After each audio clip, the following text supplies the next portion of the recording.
from the campus of the University of Nebraska-Lincoln. You're listening to 90.3 KRNU, Lincoln, Nebraska.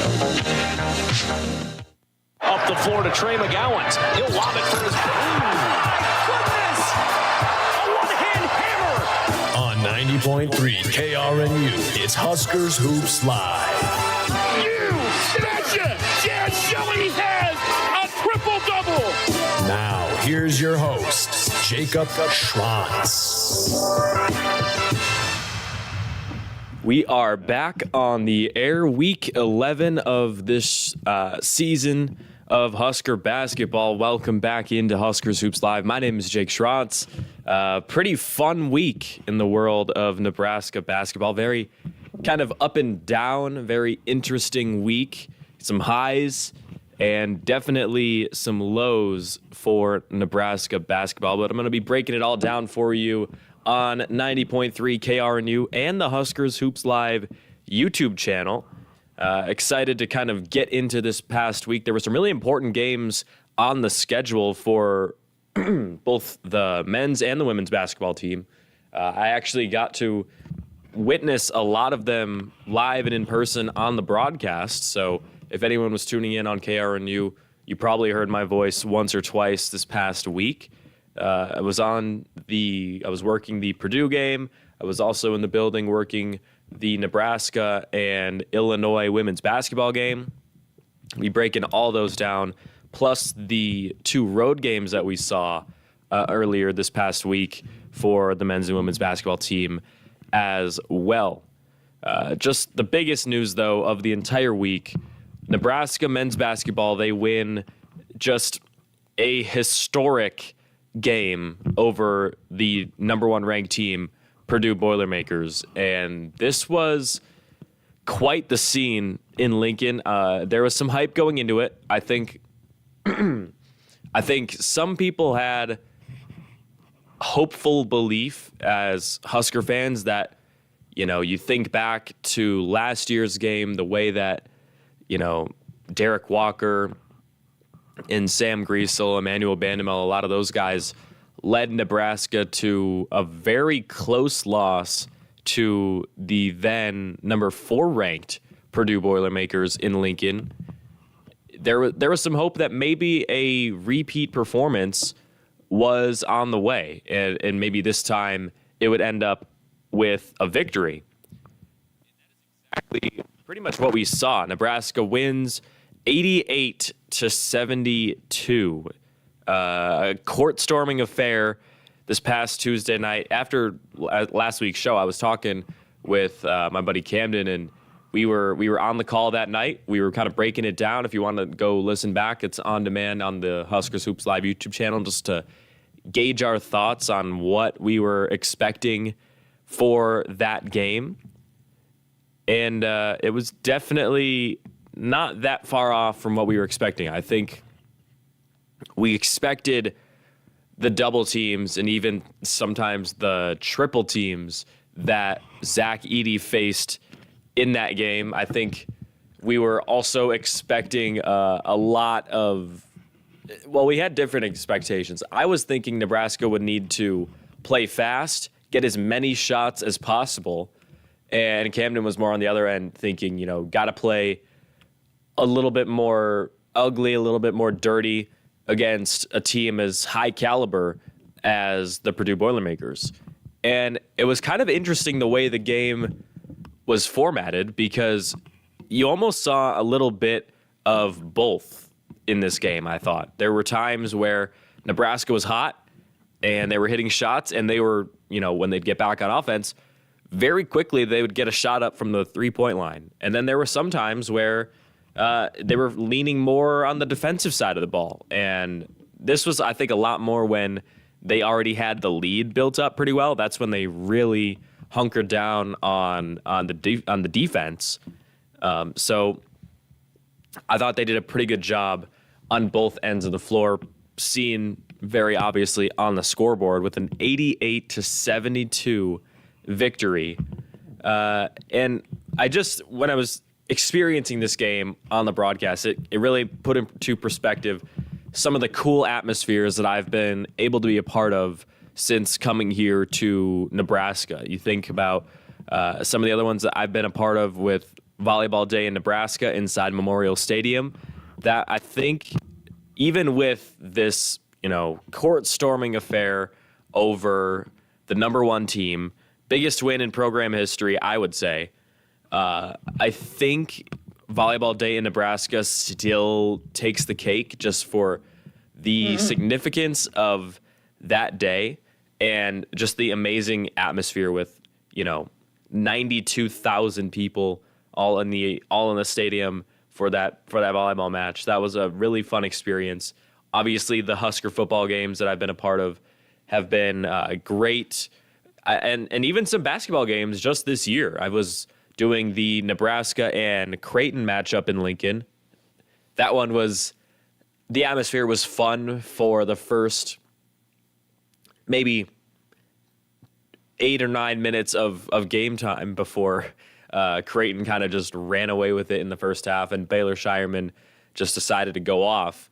And then also I think about another, slept on experience was Nebraska at Kansas State when the Huskers picked up that win around a month or so ago now, I think, on the road. That was a really cool environment. My first ever road trip for a broadcast, and Kansas State, their whole arena was really awesome and a fun experience. But I mean, late in this Nebraska and Purdue game, we had people who, once it was starting to build some hype that they were going to rush the court after that win, there's a staircase right on to the right of our shoulders where we are sitting for these KRNU broadcasts. And so we're kind of up in the corner, and people were at that point, maybe two-ish minutes left in this ball game. People were kind of rushing down the stairs to get to the section where they were going to storm the court. It was a really cool feeling because as you're calling the action and Nebraska is putting together one of the biggest wins in program history, you get to feel the emotion and the significance to Husker Nation, who showed up in droves for this game through some pretty awful weather in Lincoln. It's been freezing all week. I'll probably be talking about it later on in the show, but to make their way to PBA and still show out on a Tuesday night was I think something special. So I would say this is probably at least the second best experience for a broadcast that I've had. But it was the first time since February 6th of 1982 since Nebraska beat the number one team in the country. The Huskers had lost the last 11 attempts against the number one team in the country. And the biggest reason that they were able to pull this off was because they were hitting on over 60% of their threes taken in this one. And I got to give a shout out to a lot of these performances. First up, I want to talk about Rink Mast because he recently was out with that injury, came back, and is probably still playing through a significant amount of pain, I would imagine, even if the surgery was to kind of fix his issue. It's not really possible to go through something like that and just be back to 100%, I would think, when you're pretty much going right back into training and conditioning and playing basketball within, a couple of weeks since you have a procedure. So even if he is feeling better than before, obviously at this point in the season, he's not 100%. And to be able to come in and play over 32 minutes, and Cameron and I discussed on the air about the significant drop-off offensively when Rink Mast had to sub out for his rest during this game. There was not that much to pull from, but when he did go to the bench, it seemed like Nebraska's offense started to sputter a little bit and have to figure out where were they going to go and find some more options offensively, because Rink Mast was doing a ton in this ball game. He had 18 points against one of the top bigs in the country.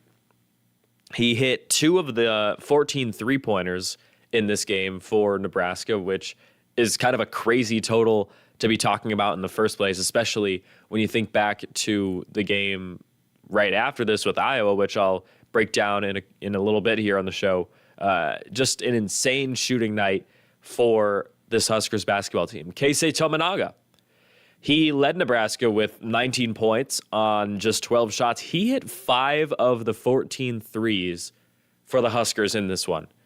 And these were not just basic catch and shoots.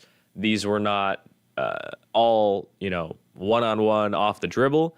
He really showed a good variety of shot making from the perimeter. He hit some insanely tough shots, very contested shots a lot. And I mean, watching him play in front of the PBA crowd is something special. I mean, you think before this Purdue game, the last time Nebraska played at PBA was against the Indiana Hoosiers. And that's where Keisei Tominaga had, I think, 28 points and ran away with it in the second half.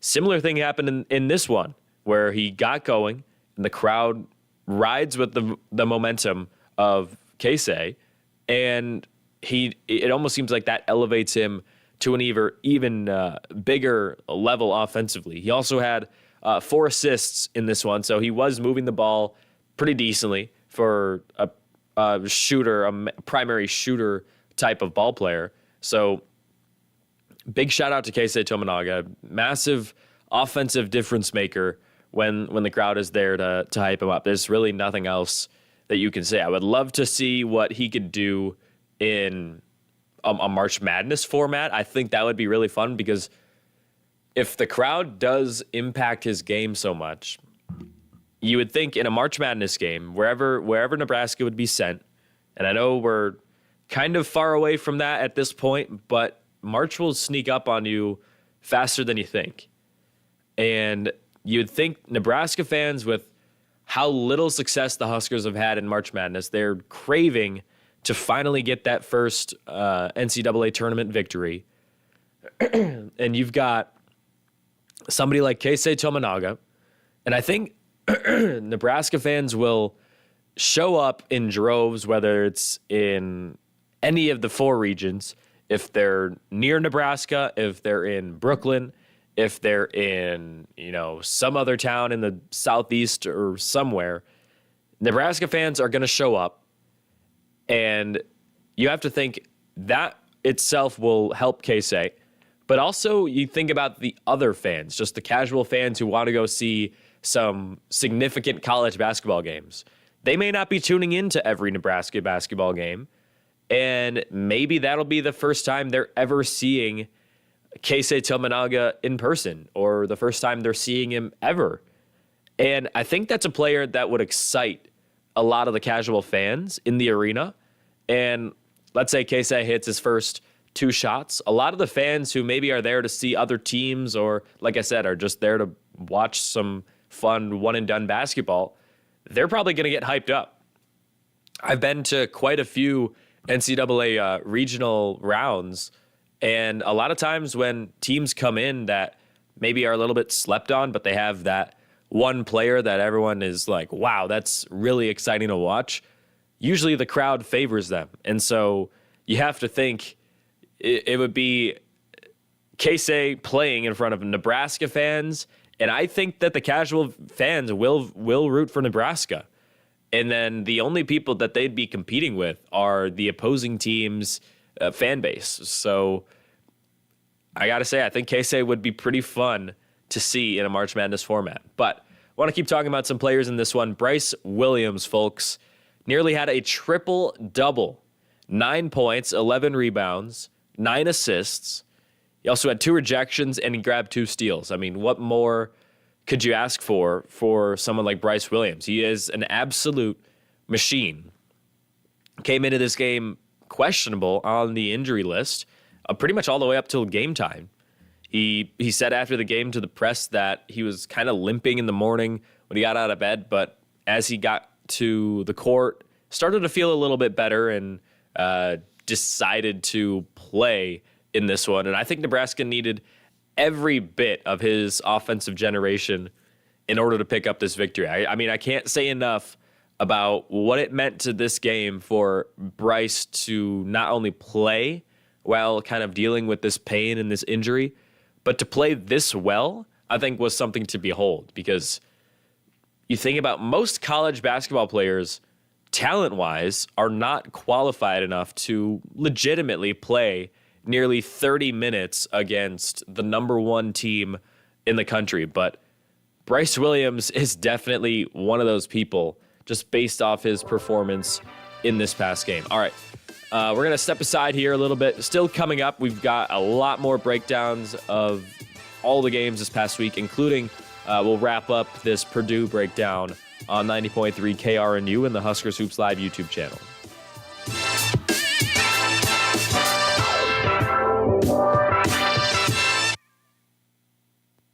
Do you want to make a difference for kids, for people in poverty, for the environment? Join AmeriCorps and get things done right here in Nebraska. With lots of different programs to choose from, you can serve in your area of passion and develop your skills while earning money to pay for college or to repay student loans. All programs are filling AmeriCorps positions to start September 1st. Learn more and apply at serve.nebraska.gov. Sponsored by Serve Nebraska. Aired with the Nebraska Broadcasters Association and this station. Exaggerating high school athletic achievements to your new college friends. Promising your new college friends that you a partial football scholarship to no-name state in Montana. What are these, you ask? These are the symptoms of someone with high school peaker syndrome, or HSPS. HSPS is a serious mental health condition that affects college students post-high school athletics. Thankfully, there is a cure to this crippling disease known as the UNL Men's Rugby Team. UNL Men's Rugby Team offers students the opportunity to relive those glory days. Tackle your HSPS head-on by visiting the rugby team's website at unlrugby.com. Getting involved on campus, meeting new friends, and networking for the future can seem scary, but Scarlet Guard makes it easy for both graduate and undergraduates. Social events help students connect with others around campus, while the professional events help students network with alumni from around the globe. Possibilities within Scarlet Guard are endless, so join today. Go to huskeralum.org/Scarlet Guard or contact the Nebraska Alumni Association. Students today, alumni tomorrow, Huskers forever.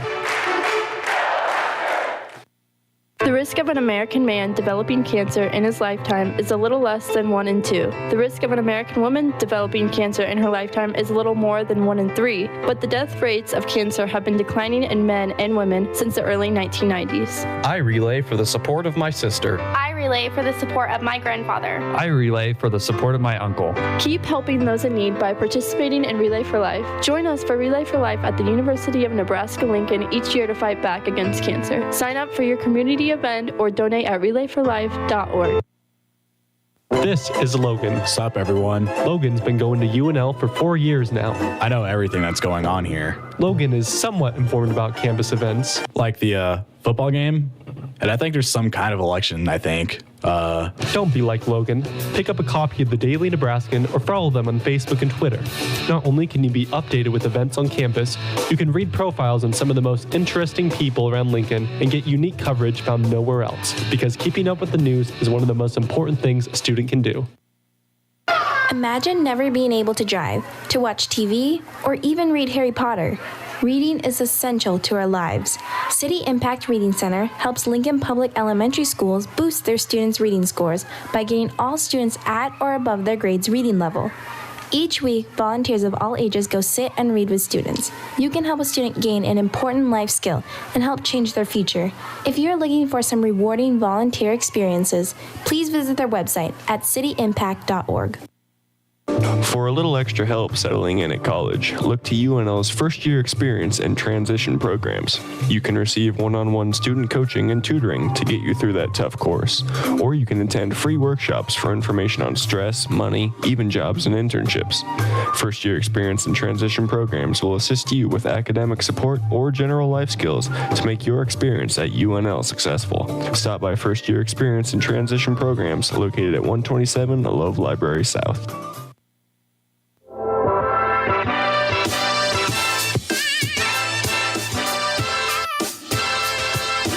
A lot to talk about here this morning on Huskers Hoops Live.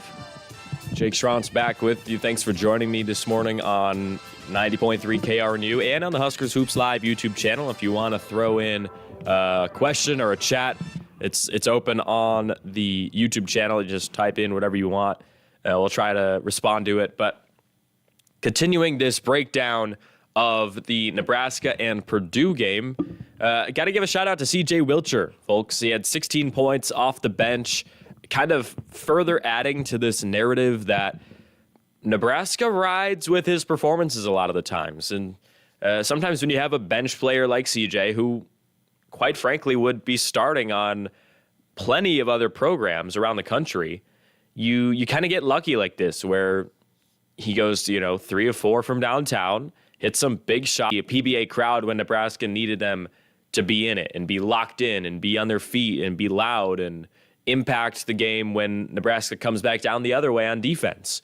It was really impressive to see CJ Wilcher back to form from his first season at Nebraska, where he was at, 40% from 3. Really happy to see that for him. He's faced a lot of criticism over the past few years, and some of it was warranted, some of it wasn't.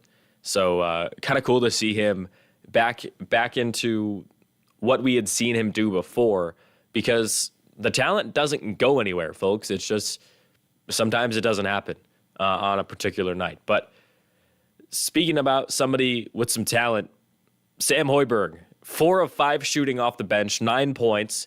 He hit one of the 14 threes, but his biggest impact by far came with the 3 steals, which you look up Sam Hoiberg highlights, I'm pretty sure all 4 of the top 4 are going to be a pick 6, if you will, a steal and a score on the other end. It's almost like a DB in coverage in football, where he reads the play, sprints up to the spot, he'll deflect a pass on the perimeter and kind of take it the other way for points. Some of the most exciting plays in the game. You think about the ones where he's reaching over his head, almost like Odell, and tipping a ball away from an incoming pass to one of the guys on the perimeter. A lot of times it was the Purdue guards, like a Braden Smith or a Fletcher Lawyer out there on the perimeter. And to be able to reach out like that and be that defensive anchor is key for Nebraska, I feel like. It's kind of becoming a signature of Sam Hoiberg over the past year or so now. So I don't think there's many teams in the Big Ten for sure that have that defensive anchor piece like Sam Hoiberg, just sitting on their bench waiting for their opportunity to shine. So it's really cool that Sam gets to do that in some of the biggest games of the season. But just finally, some overall thoughts from this Purdue game.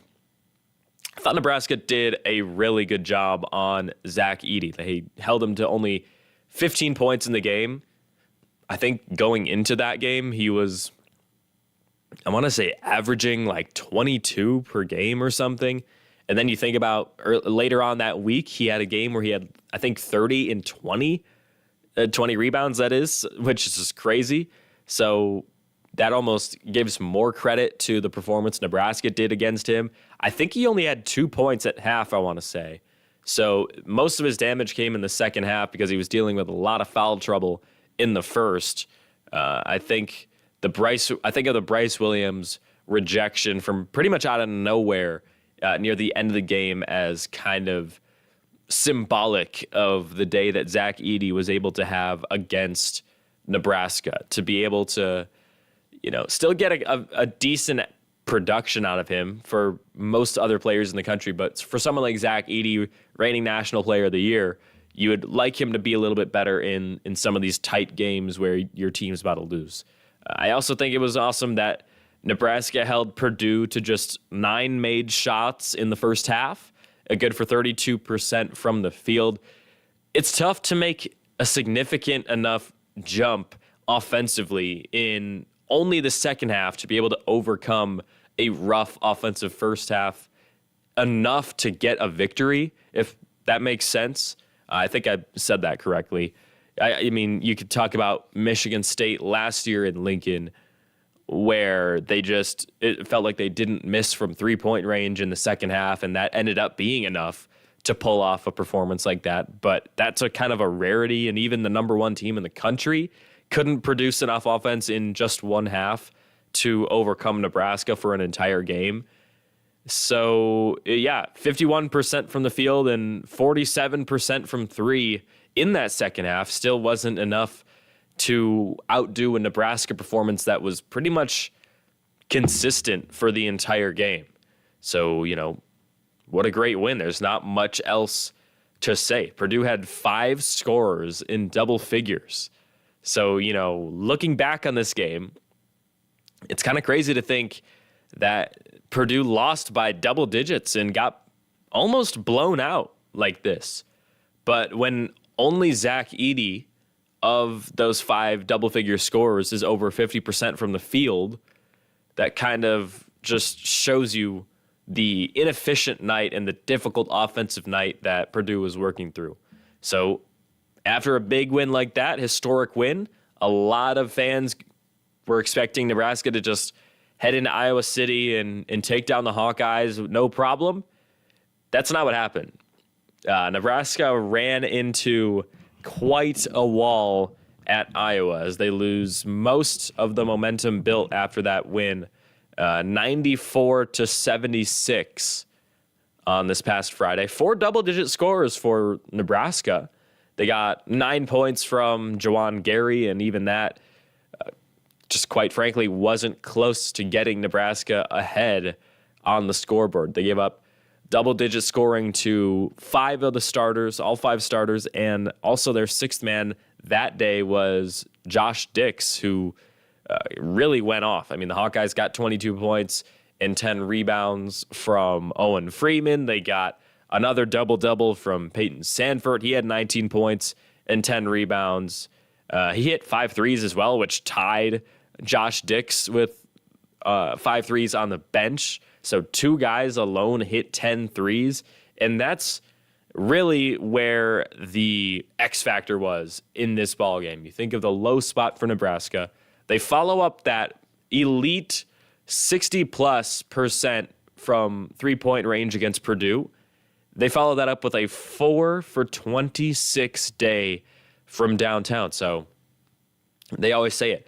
The 3-point line giveth and the 3-point line taketh away. And that's exactly what we saw this past week for Nebraska basketball. One of the bright spots, though, in this Iowa game was some nice-looking Eli Rice minutes. He hit 4 of his 7 shots, 19 minutes off the bench, played significant time. We've been clamoring for more usage in higher-profile games, and maybe this is the one of all these games that he's played so far that Coach Hoiberg sees as some real development. It was a pretty good performance from Eli, one of the better ones of the day. Something to be said, though, that was arguably the best performance offensively of any of these guys on such a bad offensive day. I think Josiah Allick kind of contends with him for the best offensive day. So just based on the season, usually Josiah is not one of those offensive leaders, at least scoring the basketball. He does some great stuff rebounding and hustle plays and making plays for others that don't show up on the box score. But usually you want to see someone like Bryce Williams or Keisei Tominaga or even CJ Wilcher, obviously Rink Mast, one of those guys as well, kind of leading the way for Nebraska. Wasn't the case in this ballgame. Nebraska missed, it seemed like a lot of layups too late in this game.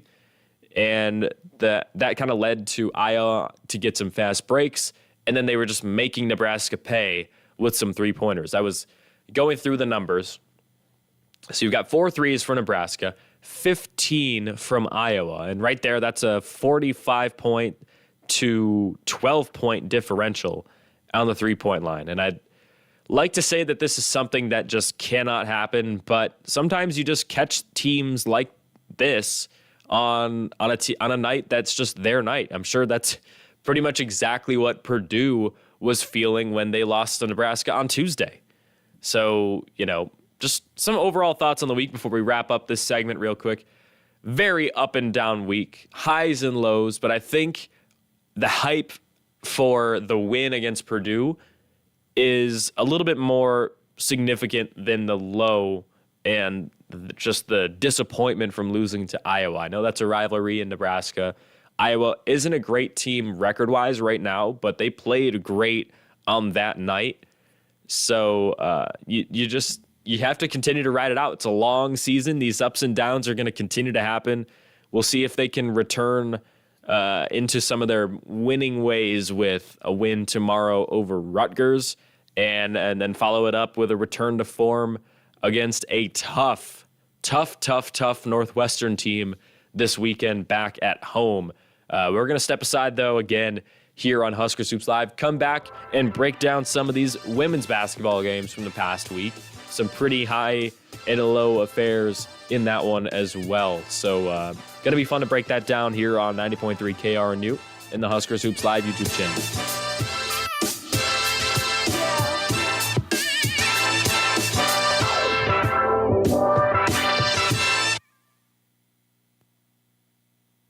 You never know when you may need help. When danger strikes, you'll be ready to respond, thanks to UNL Campus Security. UNL Campus Security works behind the scenes to maintain the safe, welcoming campus environment we all enjoy. In addition to the work they do under the radar, the UNL Campus Police is on call 24 hours a day at 402-472-2222. Remember, dial 2 for blue, 402-472-2222.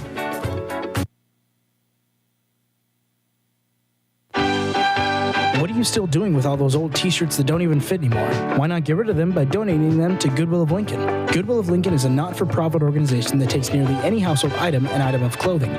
Its main mission is willing workers employed and community resources maximized. Goodwill also provides a safe environment for people with mental, physical, and emotional disabilities to be employed. So what are you still doing with those t-shirts? Your freshman 15 is less noticeable in a slightly bigger shirt anyway. Donate the small ones to Goodwill of Lincoln.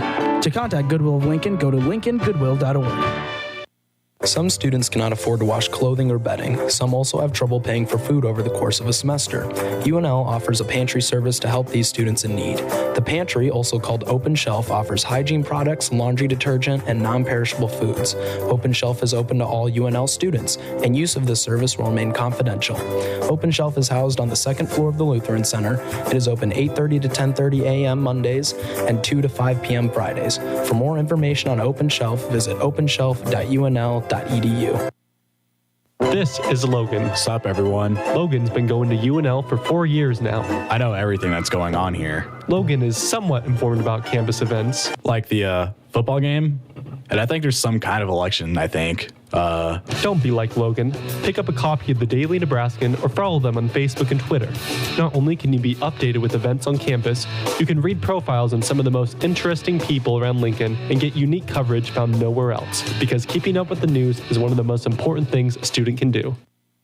The risk of an American man developing cancer in his lifetime is a little less than 1 in 2. The risk of an American woman developing cancer in her lifetime is a little more than 1 in 3, but the death rates of cancer have been declining in men and women since the early 1990s. I relay for the support of my sister. I relay for the support of my grandfather. I relay for the support of my uncle. Keep helping those in need by participating in Relay for Life. Join us for Relay for Life at the University of Nebraska-Lincoln each year to fight back against cancer. Sign up for your community event or donate at relayforlife.org. Getting involved on campus, meeting new friends, and networking for the future can seem scary, but Scotland Guard makes it easy for both graduate and undergraduates. Social events help students connect with others around campus, while the professional events help students network with alumni from around the globe. Possibilities within Scarlet Guard are endless, so join today. Go to huskeralum.org/scarletguard or contact the Nebraska Alumni Association. Students today, alumni tomorrow, Huskers forever.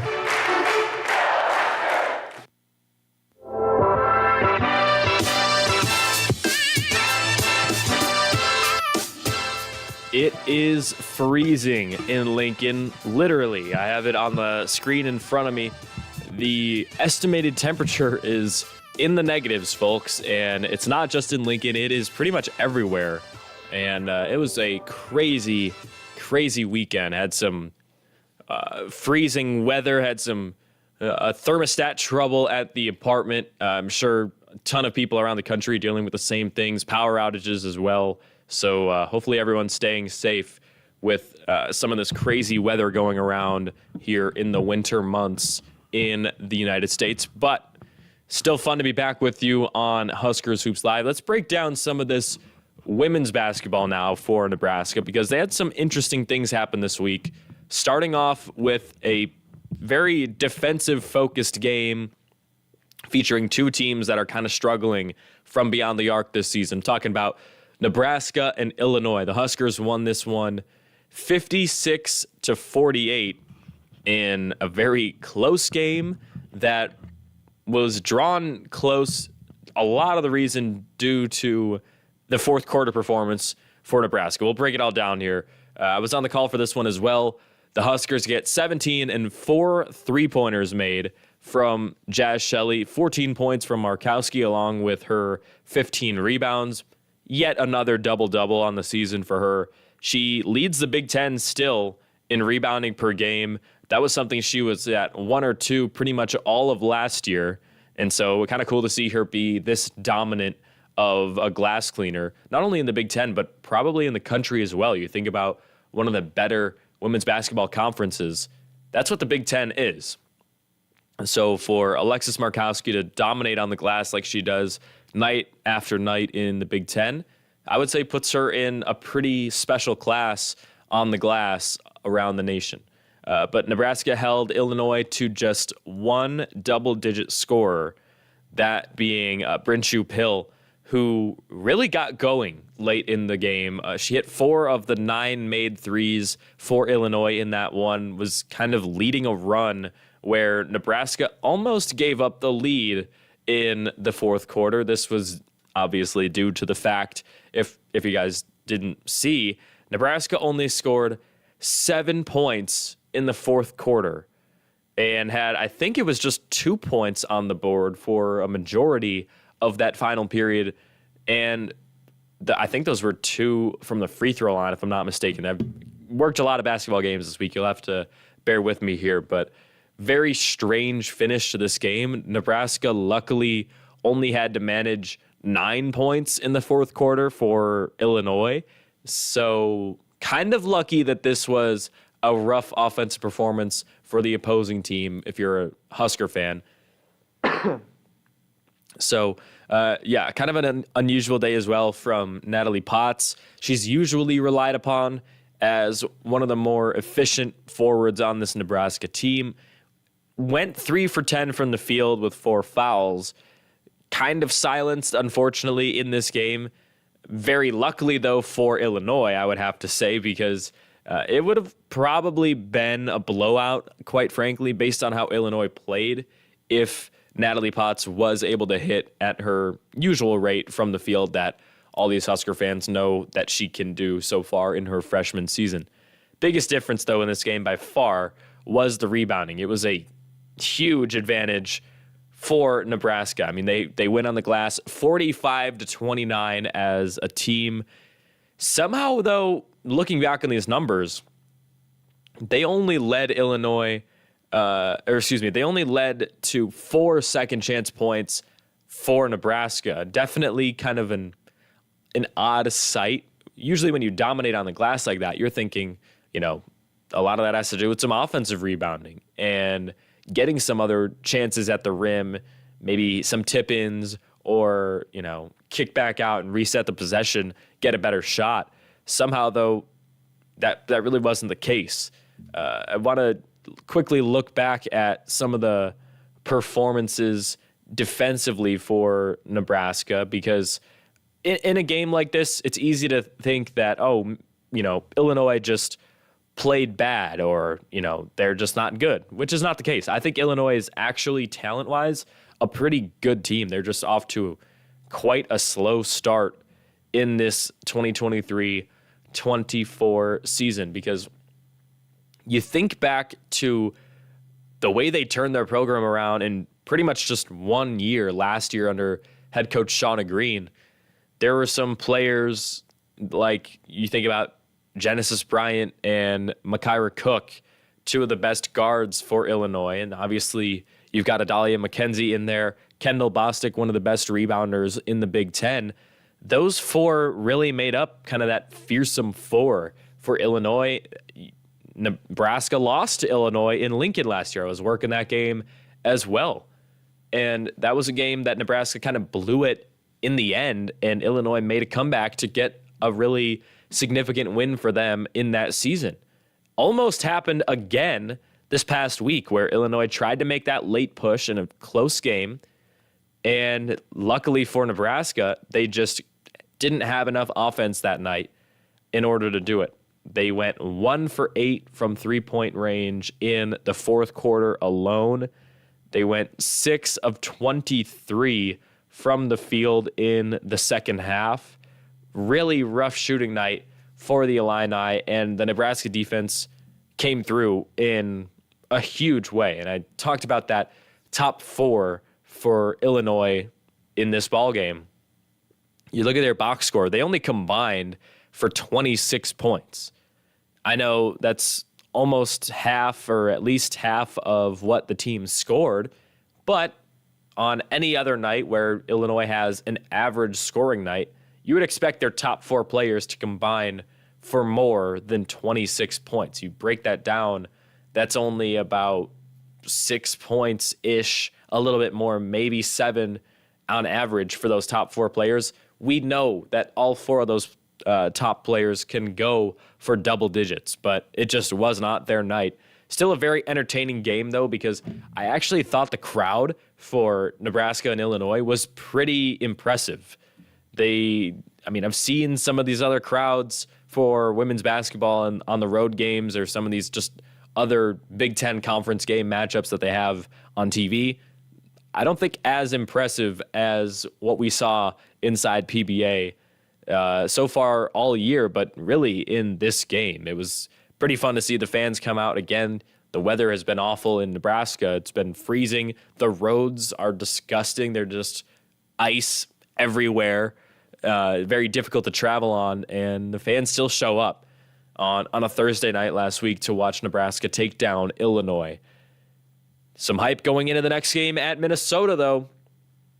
Could not pull off the victory. Nebraska falls in another close game, 62-58 to the Gophers, and they fall to 12-5 on the year. Just the second conference loss of the season, however, so still a lot of good things to come, I think, for Nebraska women's basketball. Let's look at some of the encouraging things that came out of this one.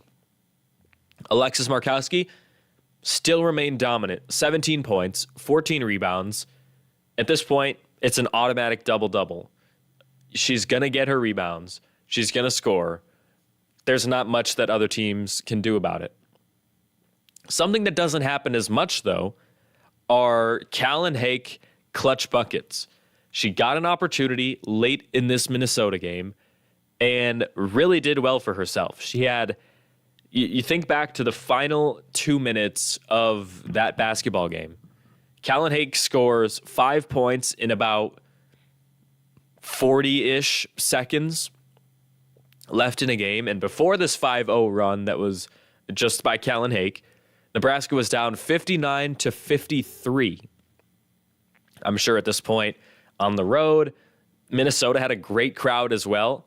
I'm sure a lot of Husker fans were starting to lose faith because I know I was. I was thinking, how are they going to get this done? How is Nebraska going to find some offense on a day where it was pretty rough? And all of a sudden, Callan Hake just comes in. She gets some second chance points with a layup. She hits a 3 late in this ballgame, forces a timeout. And, this injection of offense out of nowhere by Callan Hake is what I love about her game on the court. She can just kind of pop out of nowhere and give you some very important points. 5 of her 8 points on the day. You look at the box score, 8 points. Okay, that's fine. That's a decent, solid performance off the bench for one of the fill-in guards for Nebraska. But these 5 points late in the game were some of the most important for Nebraska to stay close in this one. Final 2 minutes, close game on the road. I think even though it didn't lead to a win this time, this is very valuable experience for young players to get. And I'm happy that Callan Hake got to kind of put this together, and I'm sure she's going to build on it in these future games. Another piece of encouraging evidence, Natalie Potts back in double figures, 10 points on 9 shots, kind of back to form as well with the efficiency. I think she was 5 of 9 from the field, if I'm not mistaken. So pretty efficient day. Nothing super flashy, but, decent offense from the freshman Natalie Potts. I like it a little bit more when she's finishing and being a little bit more aggressive offensively with her shot taking. 9 shots isn't bad, but I feel like when she's up in the double digits, 10, 11, 12 shots even, Nebraska usually plays pretty well because she is such an efficient playmaker. But the biggest mistake in this game came with the turnovers. If you quickly glance, it was pretty close. Nebraska had only one more team turnover than Minnesota. They had 14 as opposed to 13 for Minnesota. But the points off turnovers, that's the stat that really hurt Nebraska. 13 points off turnovers for the Gophers. Pretty good stuff. Opposed to just 4 points off turnovers for Nebraska on 13 giveaways by Minnesota. Kind of a mixture of maybe slowing things down offensively, letting the offense set up, and just not executing at a high enough level to win against Minnesota in their home arena. So, who knows? Maybe if Nebraska does a better job against Minnesota in this category, they could have made them pay for their mistakes a little bit more. Maybe they sneak out of Minnesota with their 13th win of the year. They'd be 4-1 in the conference, looking very strong, even stronger than they do currently. And maybe we would have been talking about a 2-0 week for this Huskers women's basketball team. Not the case, though, as unfortunately they do drop the ball on the road. But we're going to step aside here on Huskers Hoops Live. When I come back, we'll start to look around the conference, see what these other teams are doing, see where Nebraska kind of fits in on 90.3 KRNU and the Huskers Hoops Live YouTube.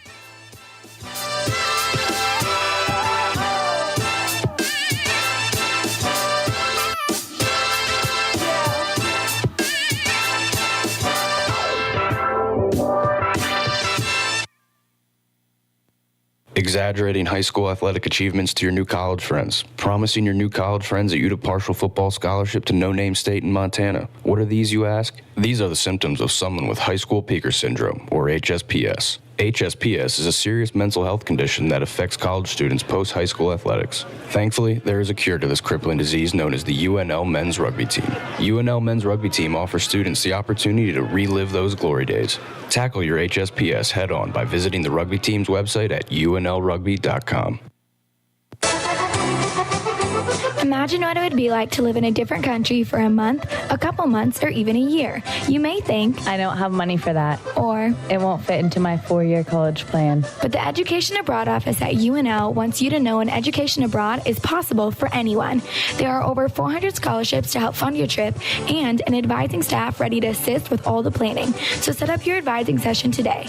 Go to educationabroad.unl.edu. The world is waiting for you.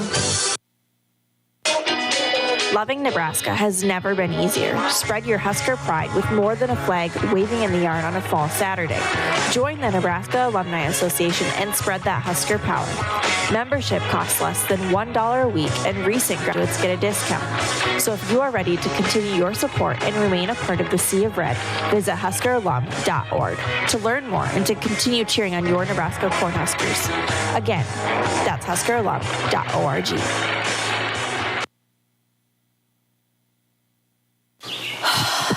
Air, fundamental to all living things, and it's all thanks to trees.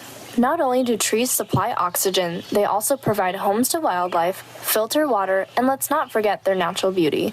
But the trees need your help. The Nebraska Arbor Day Foundation is doing their part to revitalize forests across the country, and you can help. Donate to the Nebraska Arbor Day Foundation today by visiting www.arborday.org.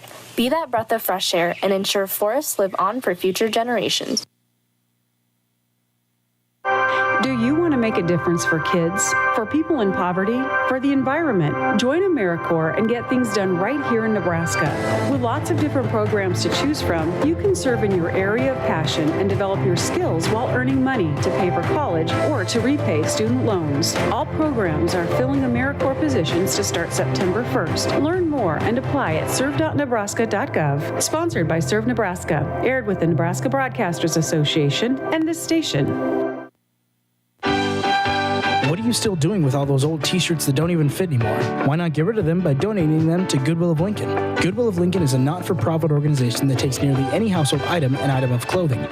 Its main mission is willing workers employed and community resources maximized. Goodwill also provides a safe environment for people with mental, physical, and emotional disabilities to be employed. So what are you still doing with those t-shirts? Your freshman 15 is less noticeable in a slightly bigger shirt anyway. Donate the small ones to Goodwill of Lincoln. To contact Goodwill of Lincoln, go to lincolngoodwill.org.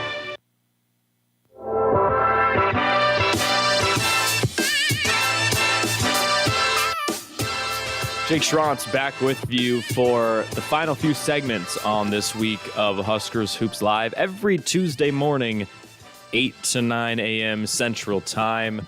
Pretty fun week of Nebraska basketball that we're breaking down this week. A lot of big games coming up as well. But now I want to look at some of the standings in the Big Ten. Just kind of look around, see what other teams are doing this season. And also I want to look at, some opponents coming up for the Huskers, and also some of the teams that Nebraska's played already. Think back to Minnesota. At the time when Nebraska lost to the Gophers, there were a lot of people saying that's a pretty bad loss. You look at the record for Minnesota, and at that time you're like, oh, Nebraska, they might be better than Minnesota. But now that we look at these standings, that may not quite be the case, because Nebraska in men's basketball, 3-3 overall in the conference, 13-4 record, one of the better records in the overall standings in the Big Ten. Obviously, Purdue with the best one at 15-2, only losing to Nebraska, and I believe, was it Northwestern earlier this year, I want to say. So pretty interesting, though. 1-2 on the road, 9-0 undefeated home record for Purdue. So if you go to their arena, not very good odds, but leading the Big Ten Conference, how about this? Wisconsin at 5-0 and a 13-3 overall record. Huge start for the Badgers this season. They're ahead of Purdue, who's at second. They were the number one team in the country, and they're still at that upper echelon in the rankings. So pretty interesting that Wisconsin is doing this well to start the year. Indiana, they are 4-2 in the conference. One of their conference losses is to Nebraska. So with a 12-5 overall record, if Indiana stays on this track, that win over the Hoosiers might be a pretty important victory on the resume of Nebraska. You almost kind of have to root for the teams that Nebraska beats. You almost have to root for them to start to change their ways and become a winning team, because if that team is good by the end of the year, a lot of times the selection committee will say, hey, look at these resume wins for Nebraska. At the time, those wins might not have looked as impressive, but we've seen what this team became later on in the year. I think to Michigan State, they're struggling out of the gate at 10-7, 2-4 in the conference, but Michigan State usually is a team that garners a lot of respect in the selection committee. So to get to March Madness, Michigan State, 0-3 on the road in the conference, one of those losses to Nebraska when they played in Lincoln. So that could also be a significant resume builder. But you look at the loss to Minnesota earlier this season. Minnesota is 12-5, folks. I don't think we're really talking about this enough, because usually the past few years, Minnesota hasn't been great. One of the lower tier teams in the Big Ten in men's basketball. They did beat Nebraska in the first game of the Big Ten tournament last year for the Huskers, but it's kind of a budding rivalry, I would say, because the records are close, 13-4 as opposed to 12-5. Both Nebraska and Minnesota are hovering right now at that middle of the pack area in the conference standings. So we'll see if Minnesota will continue this success. But coming up on Nebraska's schedule, first, there's a game tomorrow against the Rutgers Scarlet Knights. 9-7 overall record, 1-4 in the conference. They're last in the Big Ten, frankly. They're 0-3 on the road, 1-1 at home in conference play. It's going to be a road game for Nebraska, so there is a little bit of an advantage to Rutgers there, but you have to think Nebraska is going to come out firing this one, right? I mean, you don't want to lose to the lowest ranked team, lowest standings in the Big Ten in Rutgers, especially after falling to Iowa like they just did, giving up a bunch of points with almost no offensive firepower to fight back with. Coming up after Rutgers is Northwestern. And yet again, they're a very good team, 12-4 overall. They currently sit at 5th in the Big Ten, right ahead of Nebraska. So that's a very important game. Maybe Nebraska wins that one. Maybe they win against Rutgers prior to that.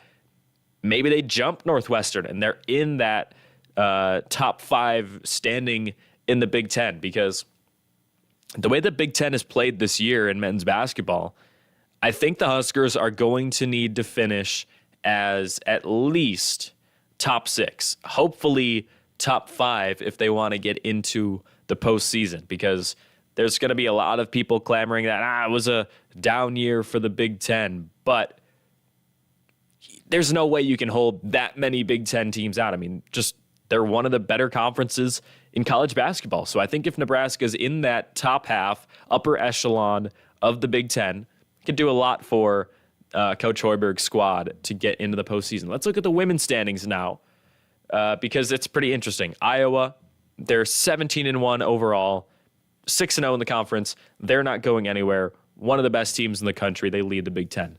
Indiana, though, they're 5-1, 14-2 overall. They're kind of on Iowa's heels to potentially overthrow them as the top team in the Big Ten at this point. Ohio State, pretty much right behind Indiana and Iowa. They're 13-3 with some pretty impressive performances. Not necessarily wins in all of them, but some impressive performances nonetheless. Nebraska in that 4 spot in the Big Ten in women's basketball with a 12-5 record overall, 4-2 in the conference. Some big wins over Michigan State, a big win over Illinois, a victory over Wisconsin, just to name a few of them.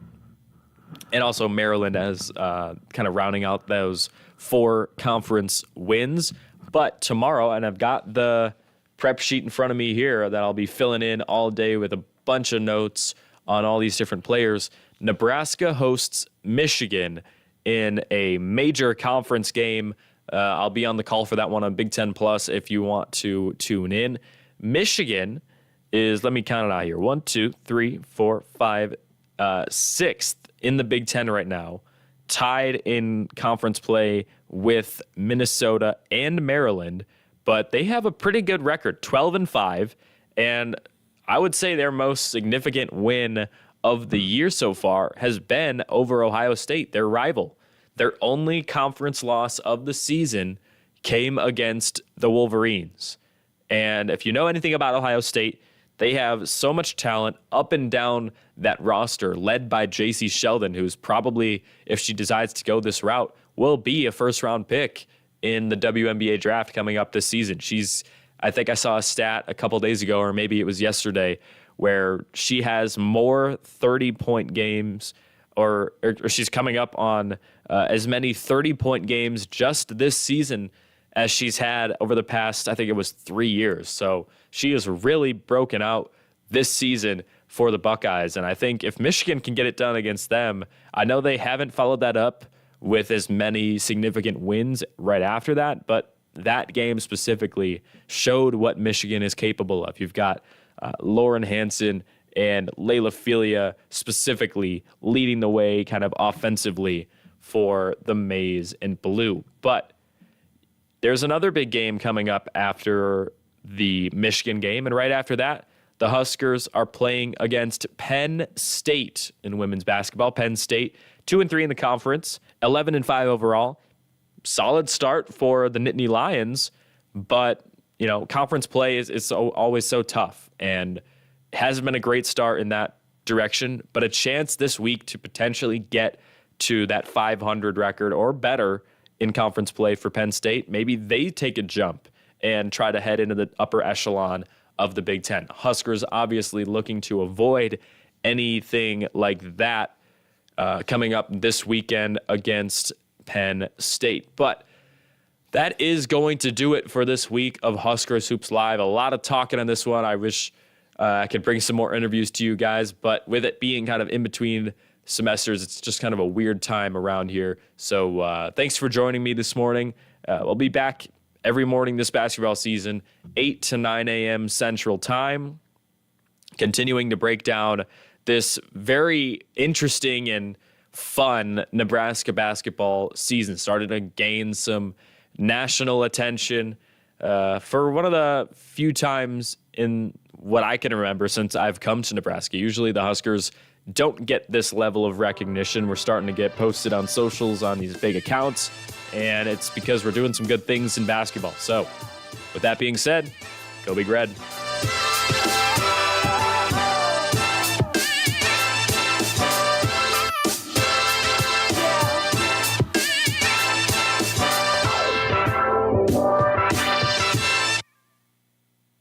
.3 KRNU, Lincoln, Nebraska.